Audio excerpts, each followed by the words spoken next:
네. 자, 그러면 이번 시간에는 여러분 572페이지 가겠습니다. 572페이지. 우리 제 83회 기출문제의 근로소득관리 문제부터 이번 시간에 같이 한번 해보도록 하겠습니다. 자, 1번 주민등록 등본에 의한 사원 등록입니다. 이서준의 주민등록 등본이 이렇게 있고요.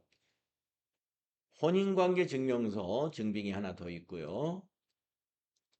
자료 설명을 보면 사무직 사원 이서준의 사원 등록을 위한 자료이며 세부담을 최소화하는 방법으로 선택한다. 이런 그 소득 내용이라든가 이거는 나중에 입력을 다 하고 나서 하나씩 읽어가면서 정리하고요. 수행과제 1번 사원 등록 메뉴에 부양가족 명세를 작성하시오. 이것을 먼저 하겠습니다. 자, 그러면 인사급여로 들어가셔서 인사급여의 사원 등록에 가서 이서준을 선택을 합니다. 맨 마지막 사원이죠. 자, 이제 부양가족 명세에다가 주민등록 등본에 있는 등록표에 있는 순서대로 배우자는 3번 김영주 주민번호 입력하시고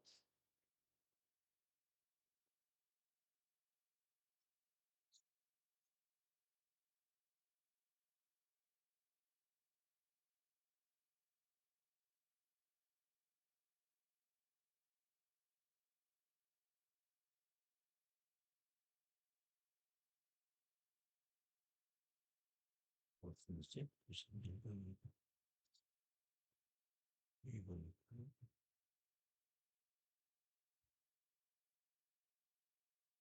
자녀는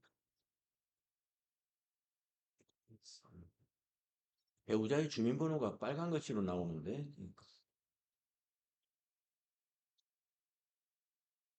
똑같이 입력했는데 그냥 넘어가야 되겠죠? 처남은 형제 자매로 연말정산 관계가 6번이 됩니다.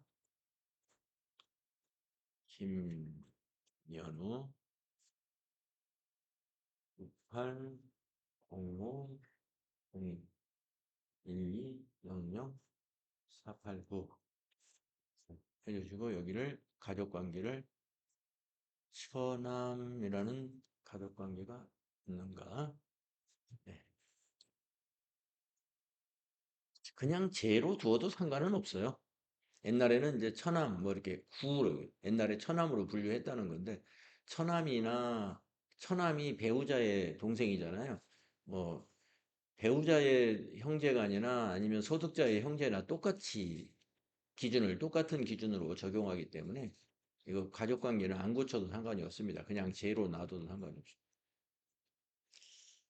자, 모두 본인 포함해서 4명밖에 안 됩니다. 예, 혼인관계 증명서 누가 혼인했느냐 보니까 성명이 이서준 본인이 혼인을 했습니다. 26년 1월 6일 올해 혼인신고를 했다는 혼인신고 혼인관계 증명서라는 걸 보여줬습니다. 자, 부양가족 명세를 작성한 다음에 여기 자료 설명을 보면서 수정하도록 하겠습니다. 부양가족은 이서준과 생계를 같이 하고요. 자료 2는 배우자 김영주와 26년 1월 6일에 혼인신고한 혼인관계 증명서가 자료 2입니다. 예. 근데 이게 왜 있냐 보니까 여기 수행 그 과제에 보니까 연말정산 근로소득 원천징수 영수증 메뉴에 가가지고 혼인 세액공제를 설정하라는 수행 과제가 있어요. 요거 좀 이따 이 혼인관계 증명서를 증빙으로 해서 연말정산 근로소득 원천징수 영수증 지금은 연말정산 문제는 아니지만은 수행 과제가 나와 있으니까 혼인세액공제 50만 원 신청을 하도록 하겠습니다. 요건 좀 이따 하면 되겠고 그 다음에 3번 배우자 김영주는 맞벌이 부부로 12월 31일 현재 육아휴직 상태입니다. 예, 고용보험에 의한 육아휴직급여가 있는데요. 육아휴직급여는 비과세죠. 그런데 근로소득에 해당하는 총급여가 2천만 원이 있네요.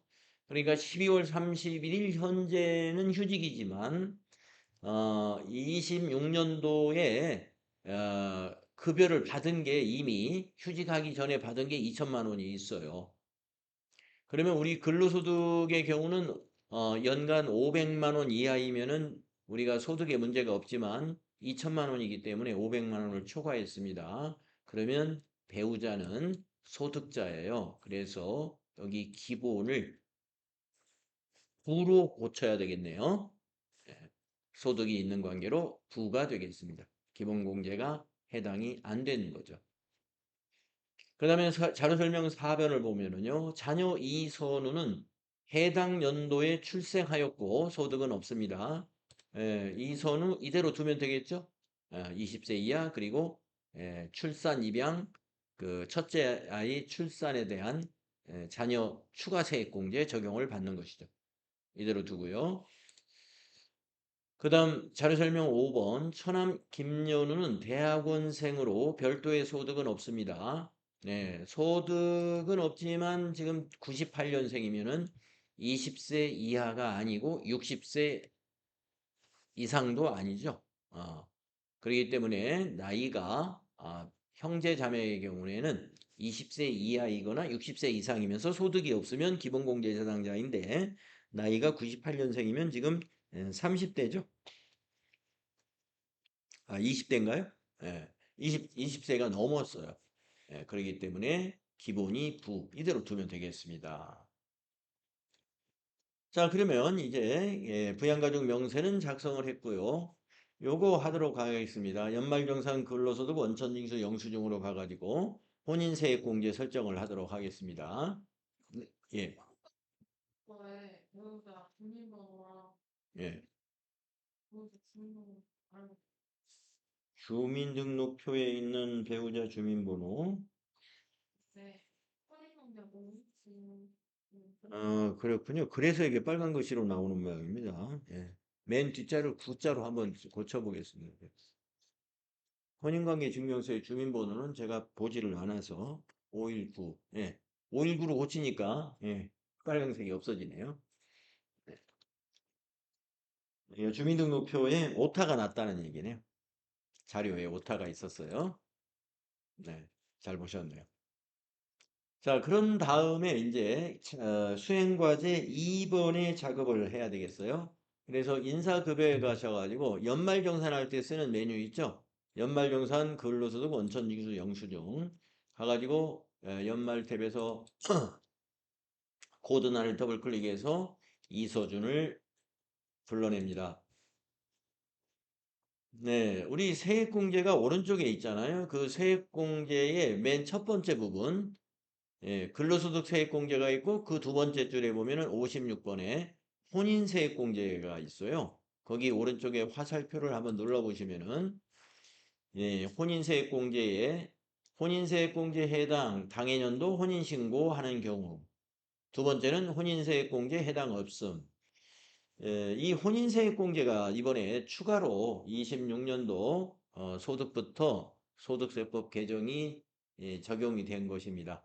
예, 우리가 생애 딱 한 번 결혼을 처음 했을 때 만약에 당해년도 26년도에 혼인신고를 했다 그러면 그 해에 세액공제만 적용이 됩니다. 그 다음 해에는 적용이 안 되고요. 혼인신고한 해에 한 번 세액공제를 받을 수 있는데 50만 원 세액공제 적용이 됩니다. 자, 그래서 여기 클릭하시고요. 혼인세액공제를 적용시켜라 그랬으니까 클릭하시고 확인하시면은 여기 50만 원의 세액공제가 반영이 되는 것이죠. 네, 그래서 지금 1번 문제 주민등록 등본에 의한 사원 등록 그리고 부양가족 명세 작성을 마쳤습니다. 그러고 나면은 이제 평가 문제 5개를 해야 되죠. 하나가 2점이나 1점인데요. 36번부터 같이 해보겠습니다. 이서준의 근로소득 원천징수 영수증을 조회해서 배우자 공제 대상액은 얼마인가? 제로가 되겠죠. 아까 우리가 배우자는 소득자여서 기본을 9로 했잖아요. 0으로. 그러면 여기 보면은 배우자의 비어 있잖아요. 그래서 답은 4번이 되겠습니다. 0. 다음 37번 이서준의 근로소득 원천징수 영수증을 조회해서 26 부양가족 공제 대상의 인원은 몇 명이냐? 예, 지금 열려 있죠. 정산 명세에서 26 부양가족 1명. 답이 1이 되겠습니다. 예, 37번의 답을 확인해 보면 답은 1이다. 예. 다음은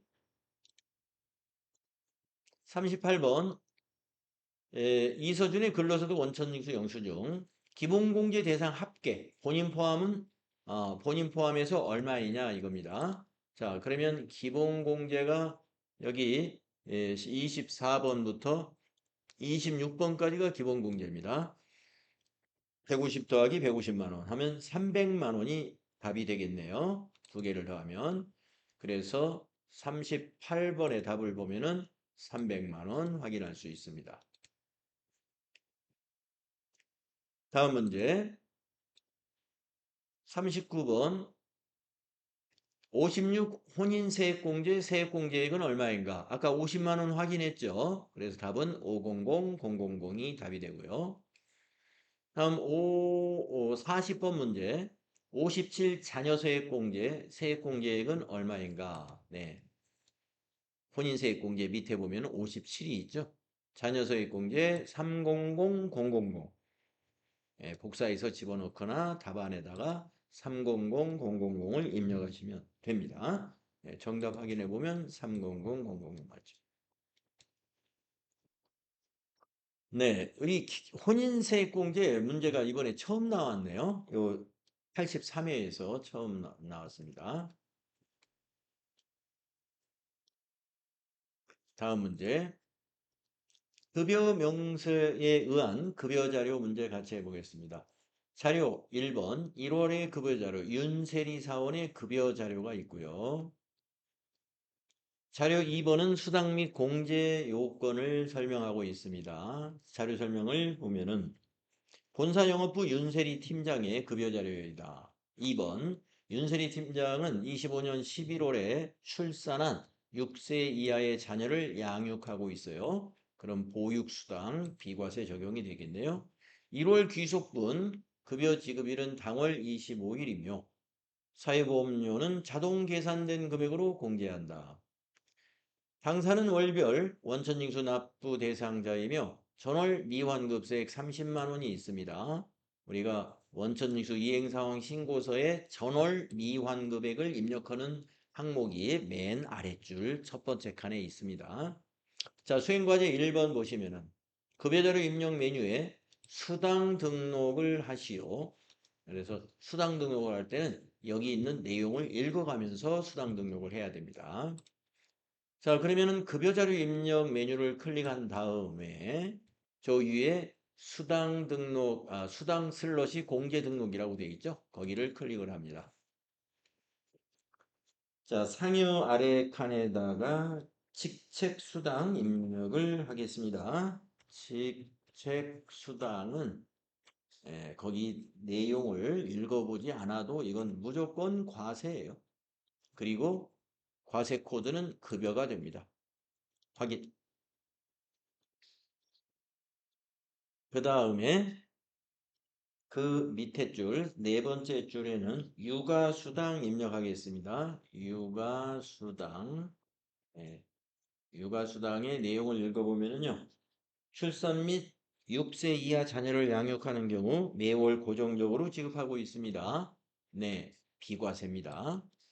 그리고 비과세 코드에서는 보육수당 코드를 선택합니다. 보육수당 확인. 그 다음 그 밑에 보시면 식대라는 수당 항목이 있습니다. 식대. 자, 내용을 보겠습니다. 매월 지급하고 있으며 별도의 음식물을 제공하고 있지 않다. 예, 음식물 제공을 안 한 식대 보조금은 비과세 적용을 받습니다. 자, 비과세 해주시고 코드는 2번 클릭하시고 확인하죠. 다음 여섯 번째 줄에 자가운전 보조금 입력합니다. 자가운전 보조금. 자, 내용을 읽어보시면 차량을 소유하고 있는 직원에게 자가운전 보조금을 지급하고 있으며 업무상 시내 출장 시 차량 유류대를 별도 지급하고 있다. 그랬습니다. 자, 차량 유류대를 출장 갈 때마다 별도로 지급하면서 급여 지급할 때 자가운전 보조금을 준다면 이건 과세예요. 그래서 자가운전 보조금 우리 회사는 과세가 됩니다. 예. 그리고 급여로 처리하면 됩니다. 자, 수당 등록 이렇게 비과세가 육아수당, 식대, 나머지 직책수당과 자가운전 보조금은 과세로 등록하시면 됩니다. 자, 밑에서 확인 누르시면 되고요. 자, 수행과제 1번은 이 수당 등록이었고 수행과제 2번은 1월분 급여 자료를 입력하는데 단 9분은 1급여로 선택해서 입력해라 하는 작업을 하겠습니다. 자, 귀속 연호를 1월로 선택하시고 9분에서는 1급여를 선택합니다. 네, 급여 지급일이 25일로 입력되어 있고 예, 몇 사람 거는 지금 급여 자료가 입력이 되어 있습니다. 근데 윤세리 맨 위에 있는 사원은 급여 자료가 아직 입력이 안 되어 있어요. 자, 윤세리를 선택하시고 자료 1번에 있는 급여를 그대로 입력해 주시면 됩니다. 기본급 350만 원, 직책수당 20만 원, 육아수당 20만 원, 식대가 30만 원, 자가운전 보조금 30만 원. 네, 요렇게 입력해 주시면 됩니다. 그러면 수행과제 2번을 마쳤습니다. 다음 3번. 수행과제 3번은 1월 귀속분 원천징수 이행상황 신고서를 작성하시오 했는데 여기에서 아까 자료 설명에 있는 전월 미완급세액 반영을 시켜주는 것도 함께 해줘야 됩니다. 자, 인사급여에 가셔서 원천징수 이행상황 신고서를 클릭합니다. 귀속기간 1월부터 6월, 지급기간도 1월부터 1월로 기간을 입력하세요. 정기신고에서 엔터합니다.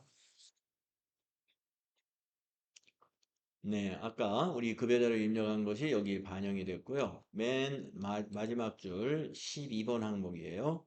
전월 미환급. 네, 여기에 30만 원 입력해 주어라 하는 얘기예요. 이렇게 하고 위에 있는 저장 단추 있으니까 저장 눌러서 이해해 주시면 되겠습니다.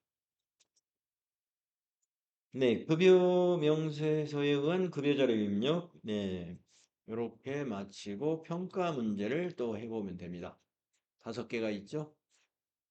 자, 41번 같이 해봅시다. 윤세리 1월 급여자료 입력을 조회해서 급여 항목 중 비과세 육아수당 지급액은 얼마냐 이랬습니다.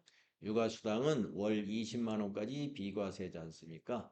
자, 급여자료 입력에서 1월 거 다시 한번 조회를 해보겠습니다. 윤세리의 육아수당이 20만 원이죠. 답은 20만 원이 되겠습니다. 20만 원 모두 비과세예요. 답지를 본다면은 41번의 답이 20만 원 확인이 되죠. 다음 42번 1월 급여자료 입력에서 급여 항목 중 과세 대상 식대 지급액은 얼마인가 이랬습니다. 네, 식대는 우리가 윤세리의 식대가 30만 원인데 20만 원까지 비과세니까 10만 원이 과세가 되겠죠. 10만 원 과세입니다.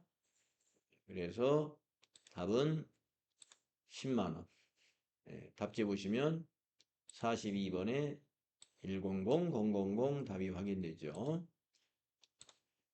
그 다음 43번을 보면은요. 윤세리 1월 급여자료 입력조회에서 급여 항목 중 과세 대상 자가운전 보조금의 지급액은 얼마이냐. 자, 자가운전 보조금은 아까 우리가 수당 등록을 할 때 과세로 등록을 했잖아요. 그래서 30만 원이 모두 과세가 됩니다. 그래서 답은 30만 원이다. 43번의 답을 보면은 30만 원 확인하죠. 다음 44번 윤세리 1월 급여자료 입력조에서 1월분 급여에 대한 차인 지급액은 얼마인가? 네, 차인 지급액은 이 자리에 있어요. 3994040. 네, 답지 보시면 44번이 3994040 확인됩니다. 다음 45번 원천징수 이행상황 신고서를 조회해서 근로소득에 대한 10번 소득세 등 총 합계 금액은 얼마인가? 자, 원천징수 이행상황 신고서에 가서 10번이면 바로 이 자리인데요. 총 합계 금액은 저 밑으로 아래로 스크롤을 쭉 해보면 여기 총 합계 여기 397460 이걸 클릭한 다음에 컨트롤 C, 컨트롤 V 하면 되죠. 379460이 답입니다. 답지 한번 보겠습니다. 45번에 379460 답이 확인되죠.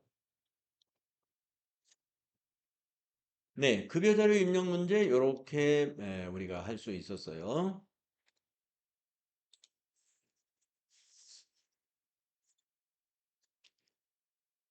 다음 페이지 576페이지에 가서 연말정산 자료까지 오늘 이 시간에 연말정산까지 해보도록 할까요? 연말정산. 국세청 연말정산 간소화 및 이외의 자료를 기준으로 연말정산을 한다. 사무직 유근덕의 연말정산을 위한 자료입니다.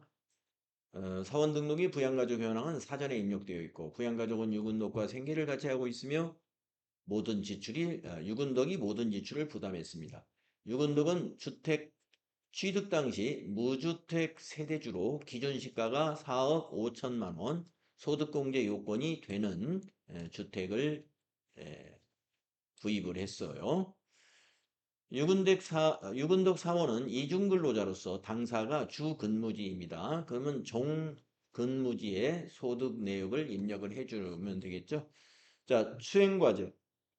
연말정산 근로소득 원천징수 영수증 메뉴에서 연말정산을 완료하시오. 1번 종근무지 관련 서류는 소득명세 탭에 입력한다. 보험료와 교육비는 소득공제 탭에 입력한다.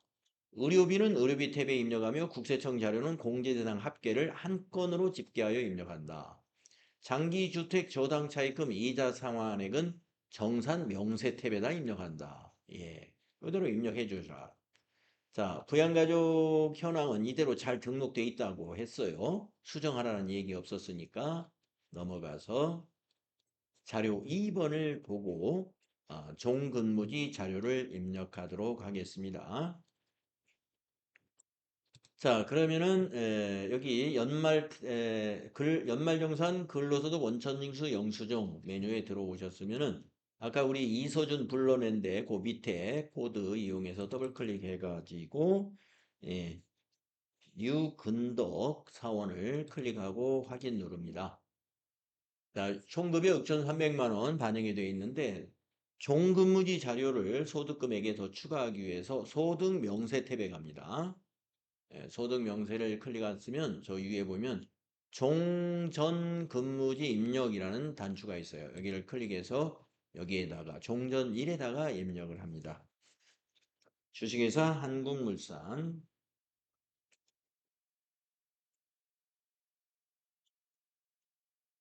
사업자번호 504 81 4311 급여가 3,600만 원 다른 소득은 없네요. 그리고 결정세액이 있기 때문에 소득세 여기에다가 결정세액 입력해 줘야 되겠습니다. 결정세액 179400 지방소득세 17940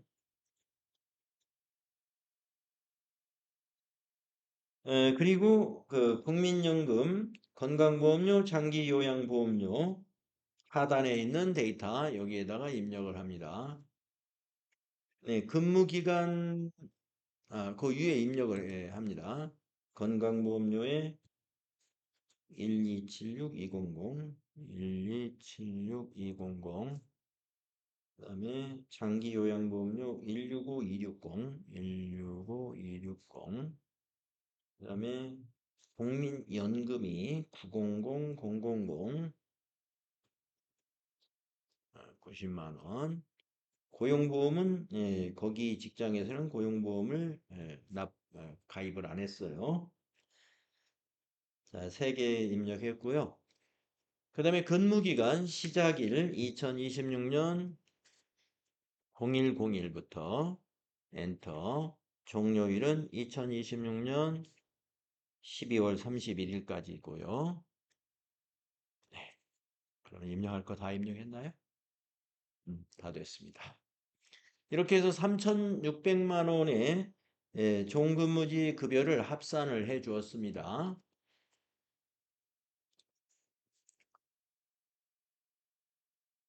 네, 잘 입력했고요. 다음 자료 3을 보시면 국세청 간소화 서비스 및 기타 증빙 자료, 첫째 자료는 보장성 보험 자료예요.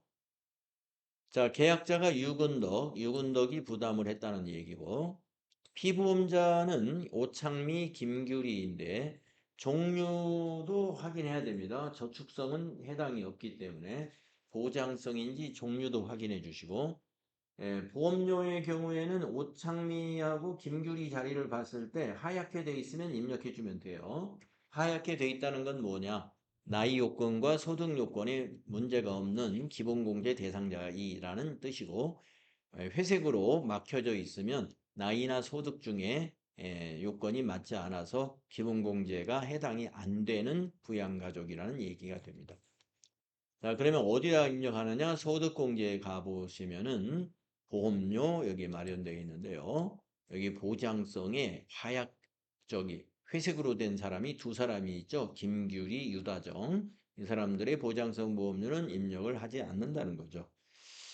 자, 그러면 지금 김규리는 입력할 수가 없고요. 오창미 입력하겠습니다. 국세청 줄에 보장성 칸에다가 96만 원 입력하시면 된다. 김규리는 왜 안 되느냐? 김규리가 여기 보면은 기본이 부로 돼 있지 않습니까? 기본이 부인 경우는 소득이 있다. 이렇게 볼 수 있어요. 나이가 52년생이니까 60세는 넘었는데 부로 돼 있는 거 보니 소득자인 것이죠. 다음 교육비 자료가 그 보험료 자료 밑에 국세청 자료로 있습니다.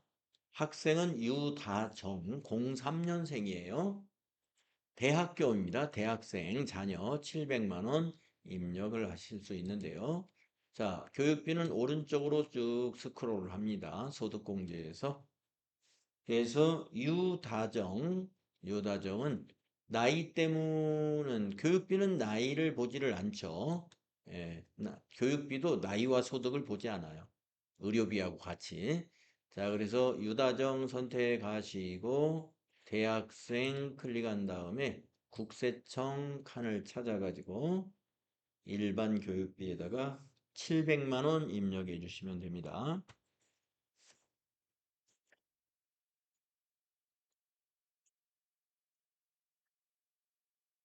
다음 자료는요, 579쪽에 있는 의료비 자료입니다. 국세청 자료이고요.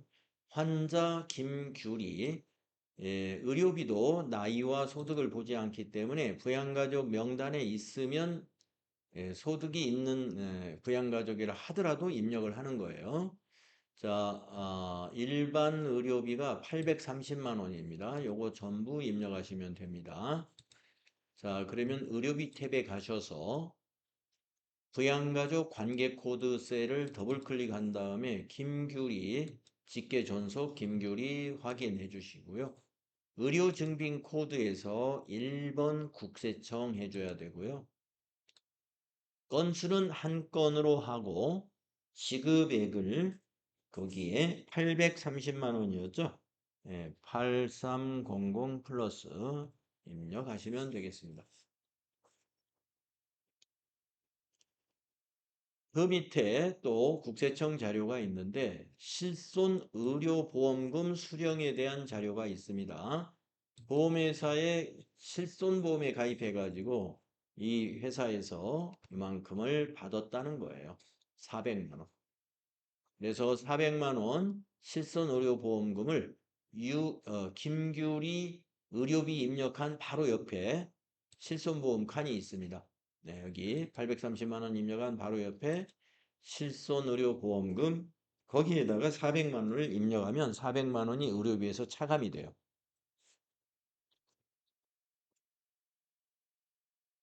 예, 400만 원 거기에 입력해 주시면 되는 거고요. 다음 페이지로 넘어갑니다. 580쪽에 26년 귀속 소득세 공제 증명서류 기본 내역이 있는데 국세청 자료이고요. 장기주택 저당 차입금 이자 상환 내역입니다. 네, 아까 자료 설명에서 앞부에서 있었죠. 예, 주택을 구입할 당시 무주택자였고, 그래서 주택에 관련된 소득공제 요건이 되는 상황이다. 라는 설명 우리 읽고 왔었습니다. 자, 그래서 소득공제 적용을 받는 칸에다가 입력을 해주면 되는데, 최초 차입일 21년도라는 거, 2021년도라는 걸 알아서 찾아야 되고, 그 다음에 상환기간 20년이라는 거, 이것도 알아야 찾을 수가 있고, 고정금리는 아니고 전부 비거치 상환차입금입니다. 그래서 고정금리 또는 비거치 칸에다가 입력을 하는 거예요. 자, 찾으러 갑니다. 정산명세에 가야 주택 관련된 거는 전부 정산명세에다 입력을 합니다. 왼쪽이 소득공제예요. 거기에 특별소득공제에 보면은 34번 항목이 있는데 34주택 가는 원리금 상환액 34주택에 나아가 장기주택 저당차입금 이자 상환액을 입력하는 칸입니다. 자, 우리가 대출을 받은 차입을 한 시기가 2021년도 9월이에요. 그러면 12년 이후가 되겠죠. 2012년 이후. 예. 그리고 20년간 상환입니다. 그래서 15년 이상이 되겠죠. 15년 이상. 여기 이 부분이 되겠습니다. 그리고 고정 또는 비거치로 선택해야죠. 예. 엔드가 아니고 고정 차입금도 있고 비거치 상환 차입금도 있으면 엔드로 여기다 입력해야 되고 예, 고정은 없고 비거치만 있으니까 고정 또는 비거치 이 화살표를 눌러서 이 자리에다 입력을 해줍니다. 자, 연간 합계액 이자 합계 520만 원 거기다 입력해 주면 돼요. 520만 원 이자를 납부했다. 그리고 확인 단추 눌러주시면은 520만 원이 소득공제에 적용을 받습니다. 네, 연말정산 자료 주어진 자료가 여기까지였어요. 그래서 다 입력을 했고 이제 5개의 평가 문제 우리가 답을 찾으면 되는 것이죠. 46번 답을 찾아볼게요. 유근덕 근로소득 원천징수 영수증을 조회해서 34주택 나의 장기주택 저장차입금 이자 상환액 공제 대상액은 방금 입력한 거 520만 원. 답지를 볼까요? 46번의 답이 520만 원 확인되죠. 다음 47번 60일 보장성 보험 세액공제액은 얼마인가? 네, 60일 오른쪽에 세액공제 여기 있죠. 115 200을 복사해서 붙여놓으면 돼요. 답지를 보면은 47번의 답은 115 200 똑같습니다. 다음 48번 62 의료비 세액공제액은 얼마인가? 네, 62 의료비 199500이죠. 답지 보겠습니다. 199500 같습니다. 네, 그리고 49번 63 교육비 세액공제액은 얼마인가? 네, 63 교육비 세액공제 이거 복사해서 붙여놓으면 돼요. 1050 000 답지 보시면 똑같습니다. 다음 50번 문제 74 종근무지 기납부세액 소득세는 얼마인가? 네, 밑으로 쭉 내려가서 74 종근무지의 소득세 이걸 복사해서 붙여놓으면 되죠. 179400 179400 답지 확인해 볼까요? 네, 맞습니다. 네, 그래서 우리가 이제 소득 관리에 관련된 문제가 아마 이제 많이 익숙해져 가지고 여러분이 아마 지금 시험을 본다 하더라도 소득 관리 문제는 거의 다 맞출 수 있을 거예요.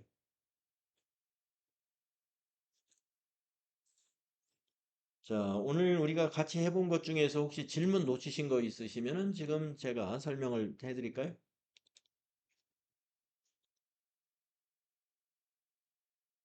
자, 없으시면은 우리 쉬는 시간 갖고요. 다음 시간에 84회 같이 한번 해보도록 하겠습니다.